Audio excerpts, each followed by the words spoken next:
How's it going, folks?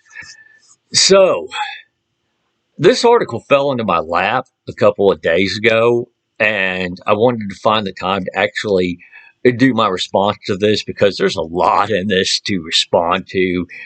And honestly, I mean, this guy just gave those of us in the pro 2A side of things a massive gift. He exposes the ignorance of gun controllers. He exposes their petulance and hatred. He exposes the great deals in which they're willing to lie and misuse specific text for their own end. So, this piece is called "We Don't Have to Take Their Guns, They'll Just Give Them to Us. Here's How." All right. And his idea isn't as good as he thinks it is. And no, it's not going to be us just giving him his guns as he thinks it's going to be, but we'll entertain a lot. In fact, in this video, we're going to be entertaining a lot of things, that we're not actually going to accept. So let's get started with the first paragraph. And of course, this guy starts off, first off, if you're unfamiliar with the actual meaning and intent of the Second Amendment, and he capitalized actual, you must get caught up by reading this deep dive analysis into the Second Amendment, Article 1, Section 8, the Militia Act of 1972, and the D.C. versus Heller decision. He leaves out Article 2 in this one, which is part of his plan. If he really wants to do this, he actually has to look at Article 2, which he didn't, to see. But again, this is part of the ignorance here. Let's start off with the actual meaning of the Second Amendment. My side of the aisle has explained this a number of times to people like him. It just never sinks in. And with his side's explanation, there's always some sort of mental gymnastics you have to do to come to that conclusion. You have to ignore a bunch of facts. And my side of the aisle, you don't have to do that with our explanation of it. So we're going to entertain the idea that my side of the aisle is wrong in this one quite a bit. In fact, there's going to be a lot of things we're entertaining through all of this, by the way. Entertaining something is not accepting something as truth. But in order to come to better conclusions, you do have to be able to entertain certain ideas without accepting them. So we're actually going to get started into this one here. Okay, so as he continues into this article, he writes, the bottom line conclusion of the analysis that in order to regulate non-military keeping and bearing of guns in the United States, D.C. versus Heller decision must be overturned so the words not infringed no longer apply to non-military uses such as self-defense, hunting, and entertainment.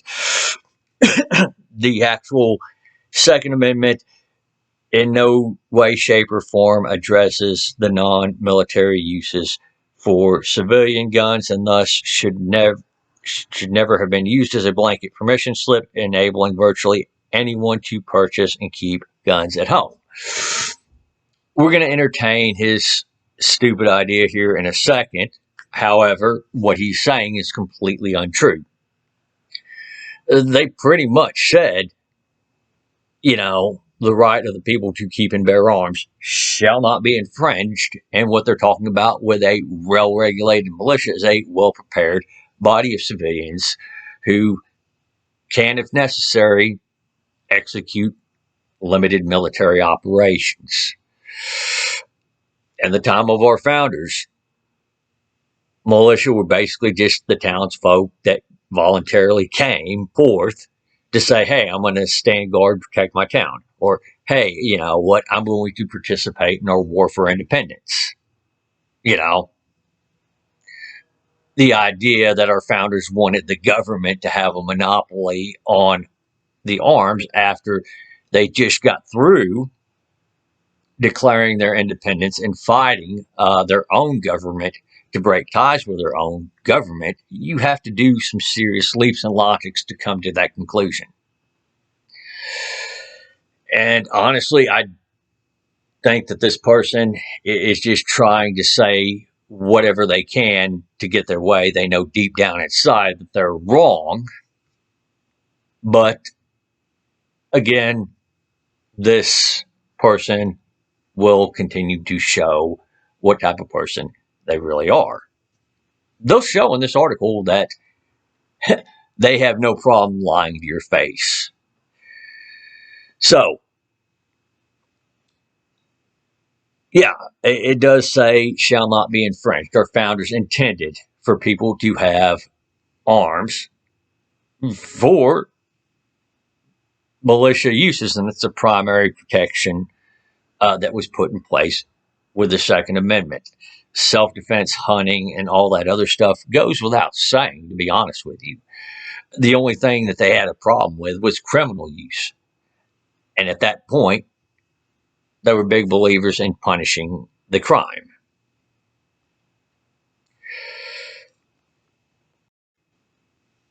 So in the next set of paragraphs, he talks about how many guns there are in the U.S.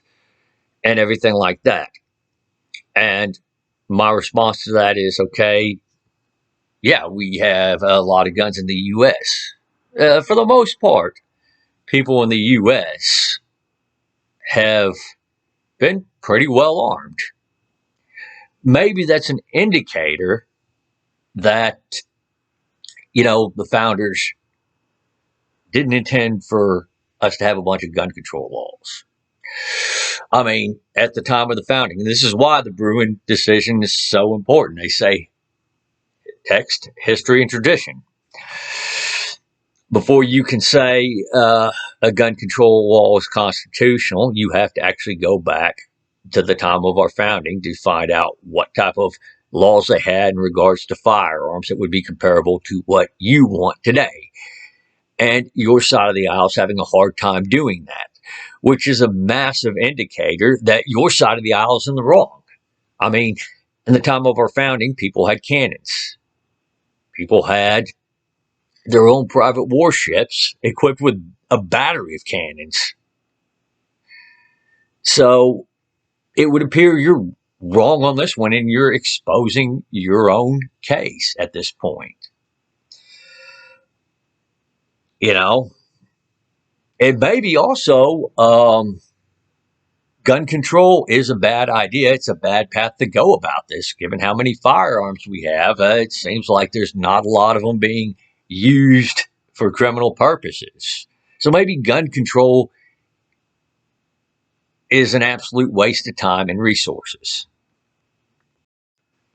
And so this paragraph there, it's going to be pretty telling. This is something my side of the aisle has been bringing up for quite some time about the gun controllers, only to get the response of, well, we're not trying to ban guns. We just want common sense gun safety laws. But this person writes, simply banning guns A, B, and C are a good start. Yeah, we knew it was a start, but all guns are specifically designed to kill. A bad guy simply needs to use gun D, E, or F to achieve the same goal. Well, when you're talking about killing sprees, these killing sprees happen in gun-free zones. Most likely, the guy's out there basically hunting people.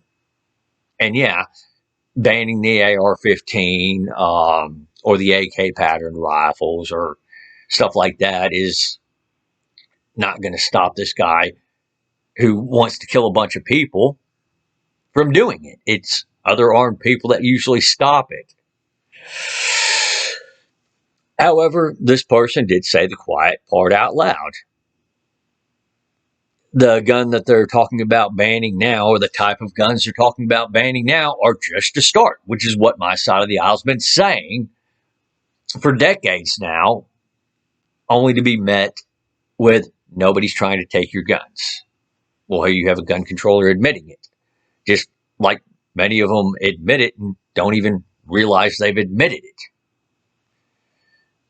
So, in conclusion with this paragraph, the guy does want to ban all guns. Now, when we get to the next paragraph, that's going to get even better. And in this paragraph, it reads, so to do what? The gun manufacturing slash NRA lobby uses propaganda tactic whenever the Democratic administration is in power, simply claims they're coming to get your guns. Of course, to date, 0 Democratic presidents have ever suggested such a thing, which means that this is an assertion of pure propaganda designed to instill fear and drive up gun sales. He just said that banning guns A, B, and C were a good start, and then said that you'd still need to ban guns D, E, or F. Way to contradict yourself there, buddy. And what is this with the current guy in office even? Did he not start out working to author the 94 ban? I'm pretty sure he did. He likes to brag about that all the time. He was the one who introduced and voted in favor of the 94 crime bill. Part of that was the 94 ban. Part of it involved sending people to jail to prison, by the way, for a little bit of marijuana use. You know, your boy Obama, which was president for the Democrats before him, he was a Democratic president before him. Well, he talked about bringing back that, quote, assault weapons ban. You know, so the idea that no Democratic president has ever talked about banning guns is also a lie. You know, and when you use examples such as Canada, Australia, the UK, well, they do ban guns there. In fact, the average Brit has no idea that there is a bunch of legal hoops you can jump through, and then you may be able to get yourself a single shot shotgun, or maybe a bolt action rifle. If you've completed the hoops, most Brits believe that guns are illegal in their country outright. But that's how far their gun laws have gone. And quite frankly, in the UK, having a firearm for self-defense is a massive no-no. And they've restricted it down to pretty much no firearms for self-defense. So, again, you want to talk about propaganda? You're putting out propaganda. You are intentionally deceiving people. Now, the thing with the NRA, but let's address this. I know I've addressed this before. Other people have addressed this. The NRA hasn't really been as big of a gun rights advocacy group as most people would think. The NRA supported a number of gun control measures. And it got to a point to where the NRA is like, okay, look, we supported X, Y, and Z gun control measure. Now you're going a little bit too far. And all of a sudden they're extremists. Because they said, you guys are going a little bit too far with this gun control thing. And that's what it boils down to there on that. All right, so in this paragraph, I'm just going to read it and I'm going to point out a few things. But here's the reality. We don't need to take their guns because the president has the constitutional authority, a lie, by the way, which would compel many of those gun owners, if not most of them, to willingly surrender them. And why I say this is a lie, by the way, you notice at the beginning, he doesn't mention Article 2 of the U.S. Constitution. He only mentions Article 1, Section 8, and the Second Amendment. Article 1 covers the legislature. Article 2 covers the executive. And he's going to further cite portions of Article 1, by the way, which are legislative powers, which the president does not have the ability to do,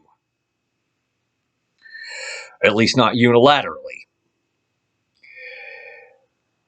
And the second thing I want to point out, by the way, and this is not grammar Nazism, this is not semantics, this is this person directly contradicting themselves.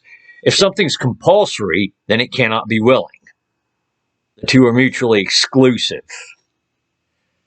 But this goes to show you the character of gun controllers. They either don't care that they're saying stuff that are untrue, or they're saying stuff that is untrue intentionally.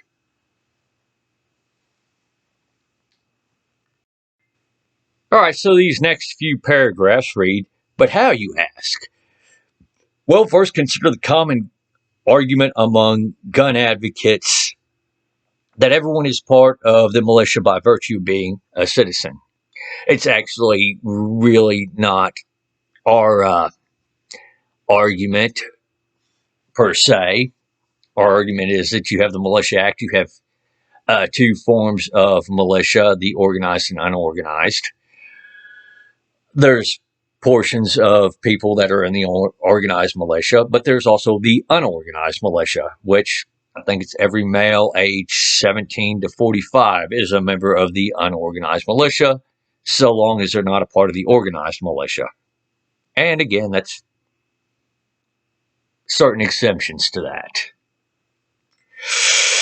So, of course, this guy says, of course, that's 100% inaccurate, as explained above in the referenced analysis. Well, he didn't explain anything, but this is the typical nature of a gun controller, is they will sit there and make these broad statements, then claim that they've explained it when they really haven't, and then will go on, sit there and pretend like they're right and that they should be given any sort of credence. All right, so the author continues on, but if that's their logic, we can simply agree and move forward. Given that they believe that an unregulated militia or that unregulated militias are 100% constitutional,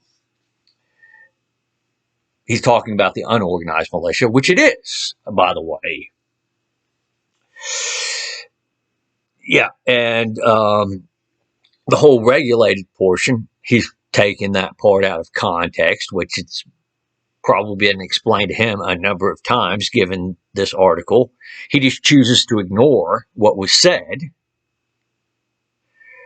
But, yeah, the unorganized militia is 100% constitutional. The president has the constitutional authority to conscript every single gun owner to join the regulated military.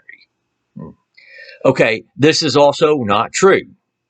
And again, it doesn't surprise me that he's making this stupid statement. If you go on to look at the portions he's picked as his authority, they're really not authorities of the president. Remember in the beginning, he says Article 1, Section 8. Article 1 of the U.S. Constitution covers the legislature. Those are not presidential powers. I don't know if this person really doesn't know what they're talking about or that they're just cherry picking. They know they're lying and they're just hoping you're going to take it hook, line, and sinker. Either way, this clown is in the wrong. You notice how, again, didn't mention Article 2 of the U.S. Constitution, and that involves the executive branch, which the president is the head of. So now let's get into what this clown is citing as his ability to do this. Okay, so he cites Article 1, Section 8 to raise and support armies. All right, so Congress has that power. That's Article 1, Section 8. That, again, is a tool of the legislator and the legislator alone. There's a reason for that. Now, with conscription, a lot of iterations of Congress have claimed, well, conscription is an implied power. And honestly, I think our founders were hoping that people would step up and say, no, if it's not explicitly prescribed to you, then you can't do it. But conscription is one of those gray areas in the Constitution.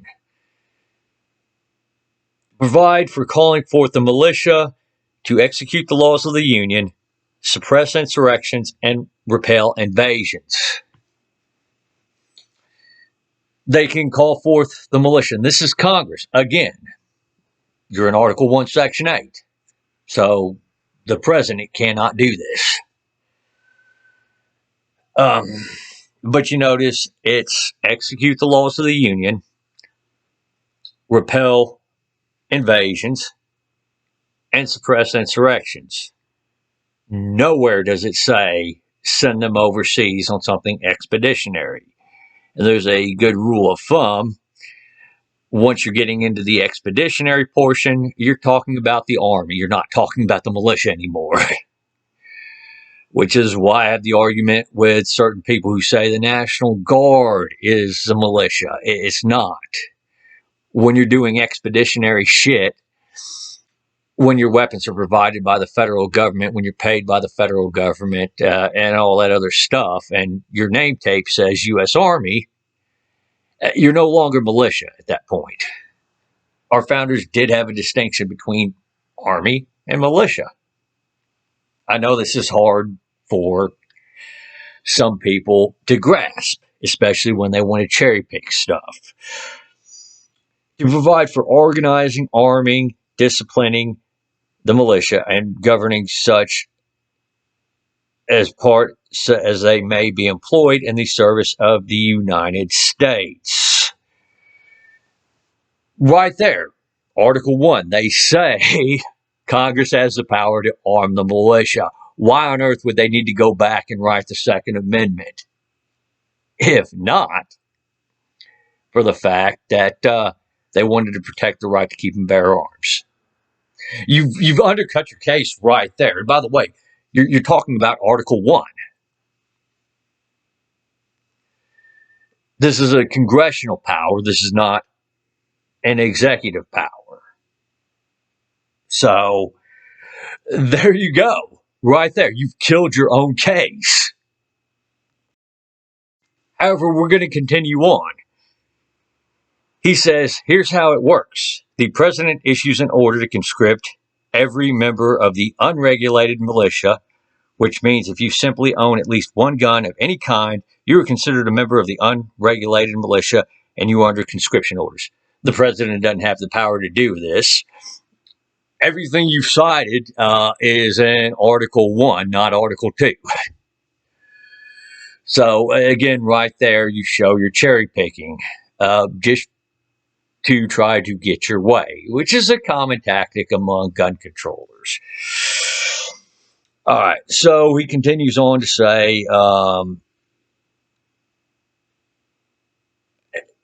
you were ordered to report to the nearest military base with all your personally owned guns and ammunition, and sign in with the commanding officer or his duly assigned representative. Okay, well, so what about all these people with too many guns to fit in one vehicle? What about all the soldiers that own their own guns as well?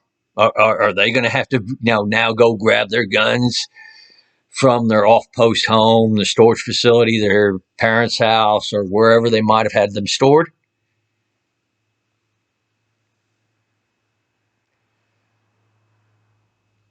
Congratulations, you are now officially a member of the United States military. And because you are a proud patriot who wishes to defend the United States of America, its government, and its Constitution, you have willingly chosen to join. No, you have not willingly chosen to join this. This is compulsory. All right. This is a common thing with these people is they don't care about what they're actually saying. They don't care about whether or not they're lying or not. You just said they're ordered to go, that it's compulsory. That's not willing. And you've chosen to join this military branch and now considered active duty. Okay, well, let's start paying them. Where are you going to find the money to pay all these people? You can't just order people to active duty and then not pay them. That's not even how conscription works in the U.S. Even when we had conscription in the draft, we still paid our soldiers. So now you got to figure out how to pay them. Oh, and moreover, what about all the economic power you just lost? Let's entertain the idea for a second here that every single one of these gun owners, well, you said 81 million. Let's say every one of them showed up. You're going to give them the active duty paychecks?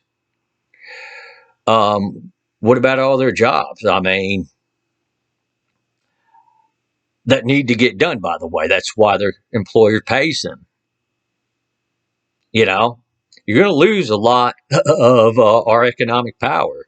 You're going to lose truck drivers. You're going to lose electricians. You're going to lose plumbers. You're going to lose warehouse staff. You're going to lose the people that stock the shelves. You didn't think about that.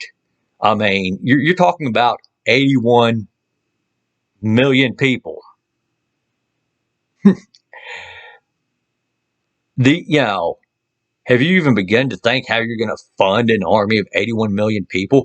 There's never been an army that's come close to having that many people in it. So, again, unrealistic plan as is. So, you will be sent to the you will be sent as soon as possible to a conflict zone with the guns and ammunition you willingly brought with you. It's not willing. You said compulsory. Oh, and you're going to pay for the shipping cost of all those guns and ammunition and the storage fees as well.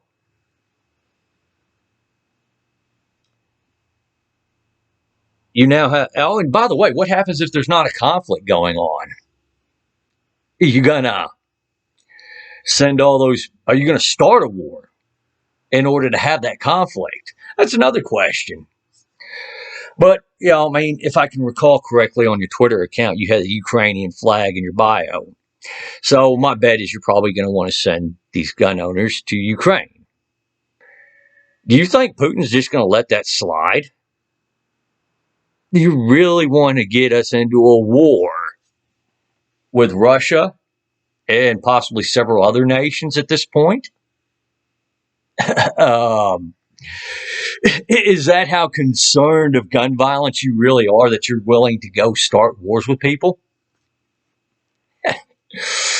You see, folks, this is the mentality of these gun controllers, by the way. Zero logic to them. But anyway, you will have the opportunity to prove your patriotism and love for the country for putting your life on the line over there to protect the lives of those you care about at home.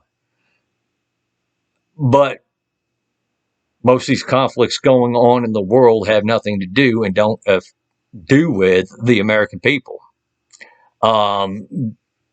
These conflicts we send our soldiers over to, even, we're not exactly protecting the American people back home. But that's aside the point, I guess. Anyway, so long as you are an active member of the regulated military or the unregulated militia, your term of duty will be determined by the president as per Article 1, Section 8, Clauses 12, 15, 16 at his discretion.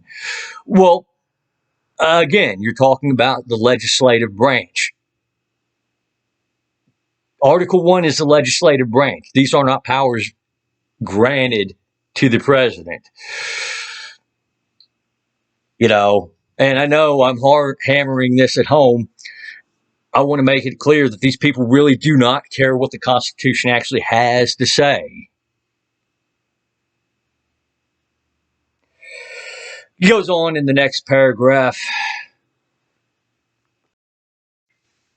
So, as I said, he goes on in this next paragraph to say, there will be gun owners who have no desire to join the military and or be sent to active and dangerous war zones to where they would be able to prove their patriotism to everyone else. You're absolutely right. A lot of people have their guns to protect themselves. A lot of us have our guns, for hunting, as you said, entertainment, as you said, and even in the event of an invasion, we would rather be able to go pick up a rifle and do our part at that point. However, just to go over to a pointless war, yeah, you're going to have a lot of people who resist that. So now you have, let's say, even 10 million people decide, well, 10 million of these gun owners decide, screw this, we're not going, and instead we're going to organize ourselves, and if you attempt to do anything to us, we're going to fight back. Then what? You're going to try to send the rest of the gun owners on us. So basically, out of your concern of all the gun deaths, you're going to start a civil war that makes that death toll rise even further. That's your answer. See, folks, again, another common thing. These gun controllers really don't care about saving lives. It's about getting their way. But anyway, the good news is there's a way they can choose to be exempted from this patriotic duty.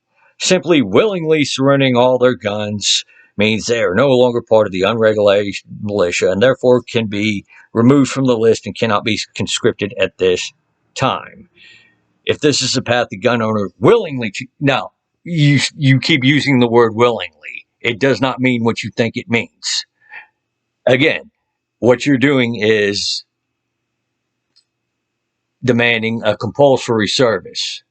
That you're trying to compel people to either go fight in some bullshit war or keep their guns. You were straight lying to our face and you expect people to take this seriously. All right. No one is taking away their guns. But you are. You said so in this article. This is a constitutionally permitted paragraph. No, it's not. You've just cherry picked a few lines out of the Constitution and said, see, that supports my case when it really doesn't. They can choose to fight in a war zone with their guns or willingly surrender their guns and be removed from the conscription list. Of course, there will always be holdouts who make the conscious choice to ignore the conscription order and keep their guns at home by bypassing the opportunity to defend their nation and prove their asserted patriotism. For those citizens, they would be considered AWOL, away without leave. You could have easily done a Google search and figured out what the actual acronym meant, dumbass. But again, this is actual research, and gun controllers don't have time for that. They only have time to cherry pick stuff to try to suit their case wherever. And this one's not doing a very good job at it.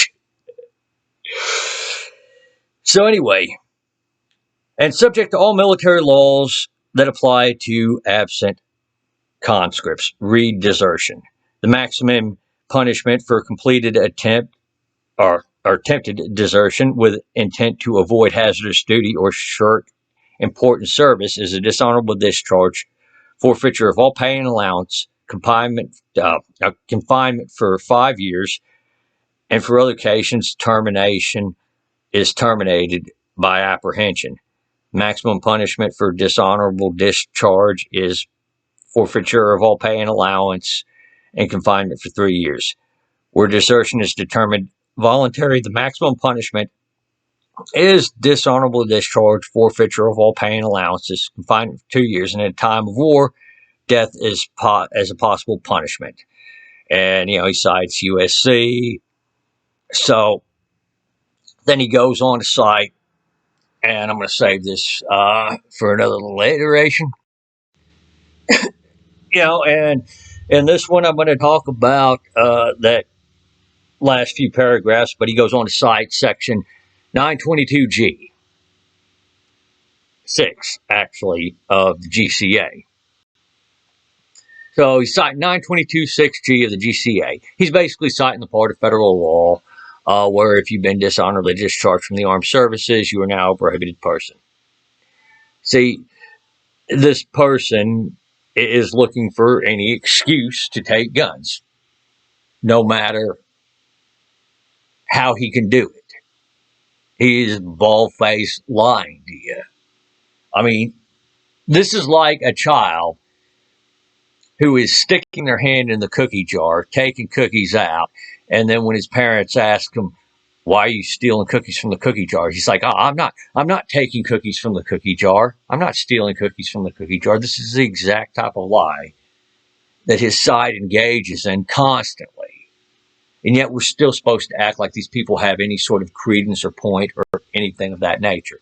So the paragraph after that, it's just basically a repetition of punishing anybody who doesn't comply with his little stupid compulsory order as being a deserter. But he goes on to say in the last paragraph, we are not trying to take, or we do not have to take their guns away. Well, this is exactly what you've been talking about this whole block. So, again,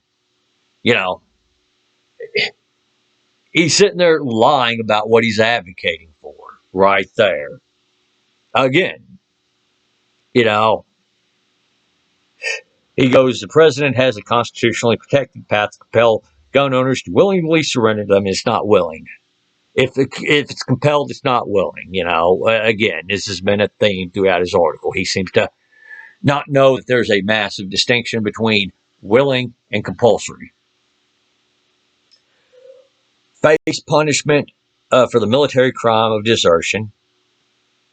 Again, you don't do what I say, we're going to put you in prison.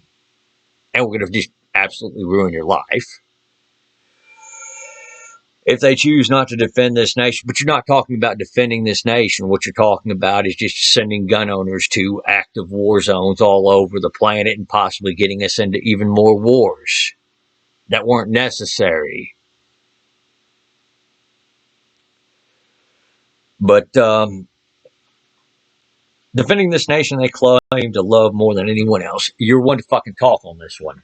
You right there sat there and said either do this, either go to a war we create, and by the way, unconstitutionally, mind you, because the president does not have the authority to do what you say he does, or face imprisonment and then lose all your guns.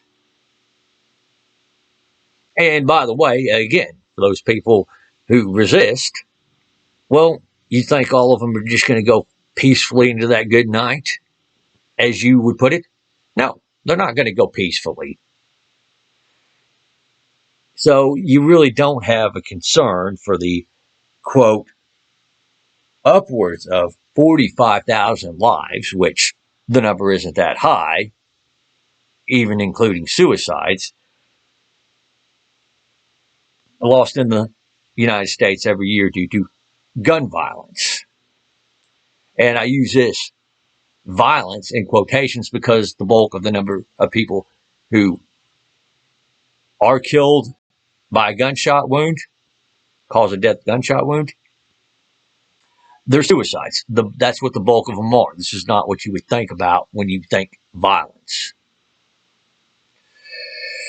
So again, this person is being dishonest with this number. But this person, as all gun controllers, aren't really looking for an open, honest discussion. They're not looking for solutions. These people are looking just to take people's firearms away. They don't care about the violence portion. This person had no qualms whatsoever with it sounds like even creating wars just to send gun owners to, just because he doesn't like them that much. And putting them in prison just simply because they don't want to surrender the property that they paid for with their own money and paid a great deal of money for, in many cases, with their own money. this is what this hateful little shithead is talking about. Well, if you guys watch this long, hey, appreciate. You guys have the comments below, so you can always chime your 2 cents in with me. Let me know what you think. And y'all take her easy out there and have a great day. I do apologize for the video running on this long.